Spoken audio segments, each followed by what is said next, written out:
When it comes to breathtaking views, beautiful mountains, and year-round outdoor activities, the Rocky Mountains are home to some of the country's best national and state parks, including Glacier National Park in northwestern Montana between St. Mary and Whitefish. The best time of year to visit Glacier National Park for warm weather is in July, August, and September, but the park can feel crammed with tourists. June and October are the lovely shoulder season, but the higher elevations of the Going to the Sun Road, including Logan Pass, may be blocked by snow. If you love cross-country skiing and snowshoeing, winter is an excellent time to visit Glacier National Park. Spring can be cold and wet, but it's ideal for visiting the park before the massive amounts of summer tourists arrive. Whether you enjoy outdoor activities like hiking, backpacking, and cross-country skiing or would just like to take a scenic detour on your cross-country vacation, this national park makes for the perfect pit stop on your trip.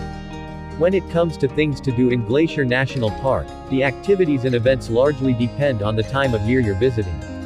No matter what time you visit, Glacier National Park is all about the scenery.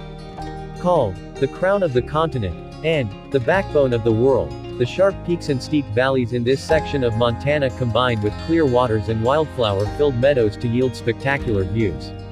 During your time in the park, you can experience this unbelievable scenery on a scenic drive, on a day hike, from a horse's back, on a boat tour, on a bike, or while floating on the Flathead River. Other activities include hiking and backpacking, watching wild animals, guided tours, ranger-led programs, camping, photography, biking, fishing, boating, cross-country skiing and snowshoeing, and a variety of special events. Many visitors drive the scenic loop around Glacier and never even get out of their car, seeing just a tiny sliver of what Glacier National Park has to offer. Whether you're seeking out an adventurous day hike or total solitude in the backcountry, there are plenty of options with over 700 miles of hiking trails to explore. Highline Trail. This 11-mile trail is considered one of the most scenic in the park, hugging the garden wall with sweeping views of the valley below. It's also easy to reach since you can park at either the Logan Pass Visitor Center or the loop right off the Going to the Sun Road and then take the shuttle back to your car. There's a steep 4-mile section, so start at the Logan Pass entrance to hike it down instead of uphill. Grinnell Glacier Trail. In the area known as Many Glacier, this 10-mile hike passes by alpine lakes, open meadows, and the eponymous glacier. The trailhead starts at the shore of Swiftcurrent Lake near the Many Glacier Hotel. If you want to cut out some of the hiking time, you can also take a ferry from the hotel across Swiftcurrent Lake and Lake Josephine, cutting out 3 miles from the total journey.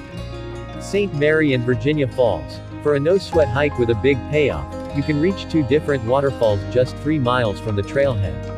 The St. Mary Falls trailhead is right off the Going to the Sun Road for easy access, and there's also a St. Mary Falls stop on the National Park Shuttle. It's ideal for families with kids since it isn't too challenging, and there are plenty of nearby trails to continue exploring if you want more. Many people who drive across or hike through Glacier National Park enjoy looking for wildlife along the roads and trails. There are even ranger-led programs offered by the National Parks Service that help guests identify the different species of flora and fauna that call the Rocky Mountains home. The large animals are dangerous and should be enjoyed from a distance, so be sure to review the NPS Bear Safety Guidelines before you go. Smaller animals such as chipmunks, marmots, and Clark's nutcrackers can be quite amusing and enjoyed up close. Grizzly bears, black bears, bighorn sheep, mountain goats, gray wolves, elk, cougars, bats, shrews, skunks, badgers, river otters, beavers, marmots, chipmunks, ladybird beetles, harlequin ducks, and ptarmigans are all among the creatures you might encounter on your trip through the park. Fishing is allowed in Glacier National Park without any type of license, but there are strict rules about when, where, and what you're allowed to fish in order to preserve the natural ecosystem. In general, the fishing season lasts from the 3rd Saturday in May until the end of November, although some areas close when the fish are spawning. Most importantly, anglers are only allowed to keep invasive species. If you catch any native fish in the area, you're required to release it back into the water. Take in the scenery of Glacier National Park from the seat of your bike. Biking season begins in April and continues to grow throughout the spring as the snow thaws and the roads are plowed. Biking. The Going to the Sun Road includes some long uphill stretches with about 3,000 feet of elevation gain between the Avalanche Campground and Logan Pass, so be sure to plan out your route so you know exactly what you're getting into before pedaling off. Plan your rides to start and end at shuttle stops, so if you don't feel like riding back to your vehicle or campsite, you can load your bike on the shuttle and get a ride back. All roads in the park are open to bikes as well as cars, including the Going to the Sun Road, so ride carefully and with a helmet. From mid-June to Labor Day weekend, parts of the Going to the Sun Road are closed to cyclists to keep traffic moving, but other roads with fewer cars are open. Most unpaved hiking trails are off limits to bikers.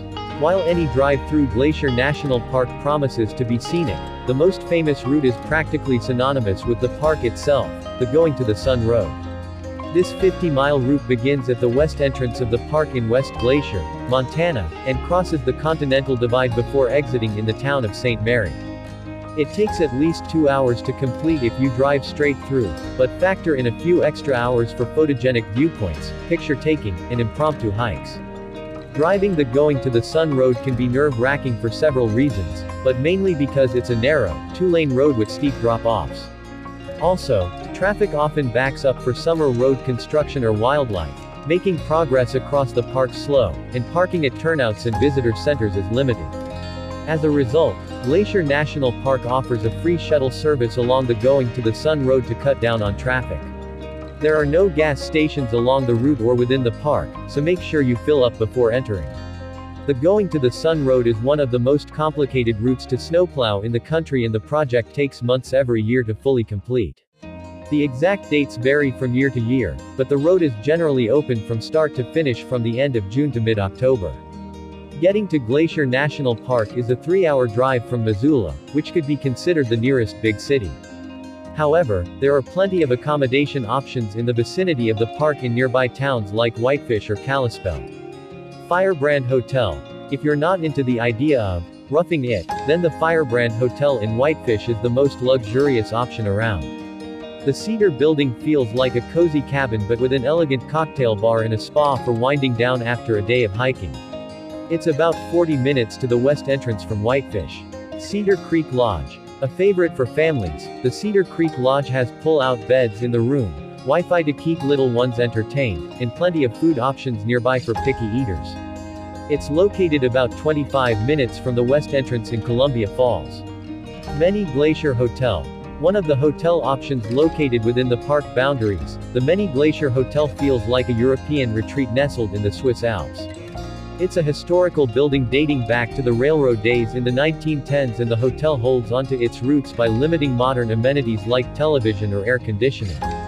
Glacier National Park is located in the northwest part of the state of Montana, between West Glacier and St. Mary. While it may be a little out of the way on a cross-country trip, there are several ways to access this Rocky Mountain park. The Glacier Park International Airport is located in Kalispell, Montana, approximately 30 miles from the west entrance to the park. The charming mountain town of Whitefish is nearby, and you can either rent a car or take a shuttle from the airport to access it. If you'd rather travel by train, the Amtrak Empire Builder Rail route stops right in Glacier National Park at West Glacier, Essex, and East Glacier. Nearby stops are Whitefish to the west and Browning to the east. If you are driving, the primary freeways to Glacier National Park are Interstate 90 from the east and west and Interstate 15 from the north and south. U.S. Highway 2 runs along the southern border of the park with access to the West Glacier, Walton, and East Glacier entrances. U.S. Highway 89 reaches the Many Glacier, St. Mary, and Two Medicine entrances on the east side of the park. The Going to the Sun Road shuttle is fully accessible for visitors in wheelchairs, and each stop along the way has a varying amount of accessible trails. The most picturesque stops on the route all have ramps or cement roads to reach the dramatic overlooks, including McDonald Falls, The Loop, Road Camp, Oberlin Bend, and Logan Pass.